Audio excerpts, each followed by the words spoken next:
নমস্কার বন্ধুরা, সোমা কিচেনে আপনাদের সবাইকে স্বাগত। আজকে আবারও একটা নতুন রেসিপি নিয়ে আপনাদের সামনে চলে এলাম। রেসিপিটা স্কিপ না করে প্রথম থেকে শেষ পর্যন্ত কিন্তু দেখার অনুরোধ রইল। আর ভালো লাগলে অবশ্যই লাইক, শেয়ার, কমেন্ট এবং সাবস্ক্রাইব করে আমার পাশে থাকবেন। আজকে আমি একটা সামুদ্রিক মাছ নিয়েছি। দেখুন, এই মাছটাকে কে কি নামে চেনেন অবশ্যই কমেন্টের মাধ্যমে জানাবেন। আর আমরা এটাকে ঢেলা মাছ বলে থাকি। এই মাছটাকে আজকে রেসিপি বানিয়ে আপনাদের দেখাবো। তবে চলুন রেসিপিটা শুরু করি। এখানে আমি 4 পিস মাছ নিয়েছি। দেখুন, মাছগুলো এরকমই সাইজের। এরকম সাইজ বলে আমি আর কাটিনি, গোটা গোটা রেখে দিয়েছি। গোটা গোটা খেতে ভালো লাগে। আর এই মাছটা দুর্দান্ত স্বাদ হয়। ভালো করে আমি কেটে বেছে ধুয়ে রেখেছি। এবার মাছটাতে আমি হলুদ আর লবণ একটু মাখিয়ে নেব। লবণ দিয়ে দিলাম আর একটু দিয়ে দেবো হলুদ। দিয়ে মাছটার গায়ে ভালো করে হলুদ আর লবণ মাখিয়ে নেব। ভালো করে হলুদ আর লবণ মাখিয়ে নিলাম। এবার একটা মশলা করে নেব। তার জন্য মিক্সারে জার নিয়ে নিয়েছি। তাতে দিয়ে দেব পেঁয়াজ, একটা মিডিয়াম সাইজের পেঁয়াজকে কুচিয়ে নিয়েছি। তার সঙ্গে দিয়েছি একটা কাঁচা লঙ্কা। তারপরে দিয়ে দেব একটা টমেটো। তারপরে দিয়ে দেব 6টা রসুনের কোয়া। আর তার সঙ্গে দেব হলুদ সর্ষে,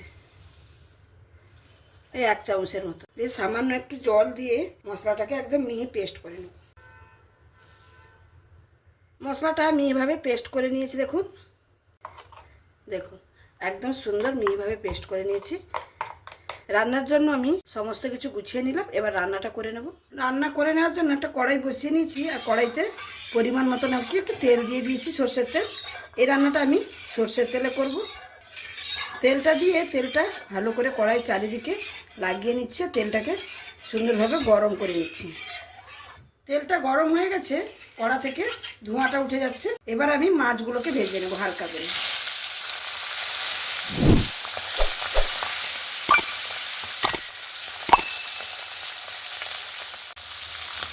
মাছগুলো এক সাইড হালকা করে ভেজে নিয়েছি, আর উল্টে নিচ্ছি।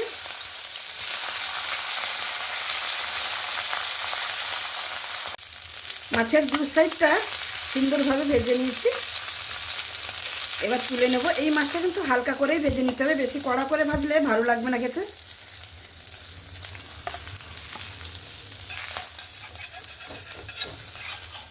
আর এই মাছটাও বেগুন আর আলু দিয়েও খুব ভালো লাগে খেতে। আজকে আমি কিছুই দিচ্ছি না, খালি মাছে মাছেই বানাচ্ছি।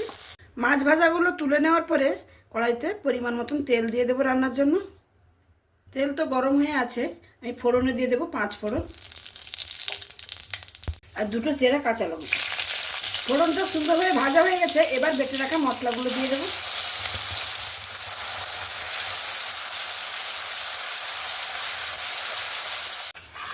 মশলাটা দেওয়ার পরে 1 থেকে 2 মিনিট ভালো করে মিক্স করে নিয়েছি। মশলাটাকে কষিয়ে নিয়েছি। এবার আমি এখানে গুঁড়ো মশলা একটু দিয়ে দেবো। গুঁড়ো মশলায় আমি হলুদ দিচ্ছি পরিমাণ মতন, আর একটু দেবো কাশ্মীরি লঙ্কার গুঁড়ো ভালো কালারের জন্য। আর ঝাল লঙ্কার গুঁড়োটা একদম সামান্য দেবো, যেহেতু আমি কাঁচা লঙ্কা বেটেও দিয়েছি, কাঁচা লঙ্কা গোটাও দিয়েছি। আর দিয়ে দেবো স্বাদ মতো লবণ, সামান্য একটু জিরে গুঁড়ো। মশলা ধোয়া জলটা দিয়ে আবারও 5 মিনিটের মতন মশলাটাকে ভালো করে কষিয়ে নেব। এই রান্নাটা করতে কিন্তু খুবই সহজ, খুবই কম টাইমের মধ্যে রান্নাটা হয়ে যায়। আর খেতে কিন্তু অসাধারণ স্বাদের লাগে। আমার এই রেসিপিটা যদি এই পর্যন্ত আপনাদের ভালো লেগে থাকে তাহলে অবশ্যই লাইক, শেয়ার, কমেন্ট এবং সাবস্ক্রাইব করে আমার পাশে থাকবেন। আর যদি খুব ভালো লেগে থাকে তাহলে বন্ধুবান্ধবের সঙ্গে একটু শেয়ার করে নেবেন। মশলা ধোয়া জলটা দিয়ে মশলাটাকে ভালোভাবে কষিয়ে নিয়েছি 5-7 মিনিট ধরে। এবার আমি এখানে ভাজা মাছগুলো দিয়ে দেব।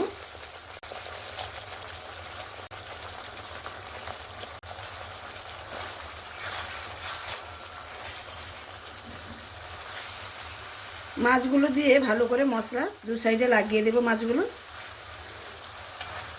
এবার পরিমাণ মতন জল দিয়ে দেব।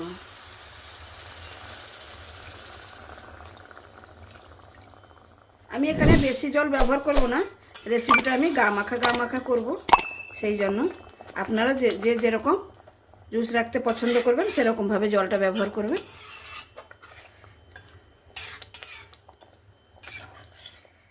জলটা দিয়ে ভালো করে একটু নাড়াচাড়া করে দিয়েছি। এবার ঢাকা দিয়ে দেব 2 থেকে 3 মিনিটের জন্য। 3-4 মিনিটের পরে আমি ঢাকনাটা খুলে নিচ্ছি। দেখুন ঝালটা কত সুন্দর হয়েছে, দেখুন কালারটা কত সুন্দর হয়েছে, দেখুন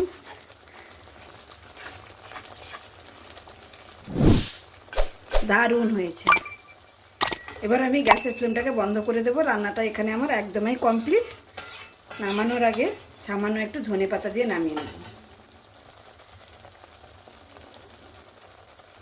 বন্ধুরা দেখতেই পেলেন আমার এই সামুদ্রিক মাছের রেসিপিটা।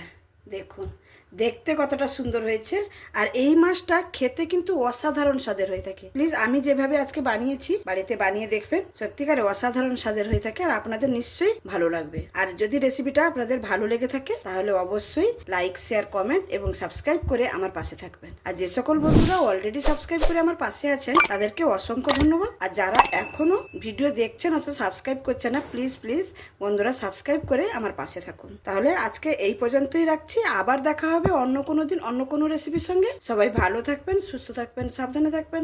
ধন্যবাদ।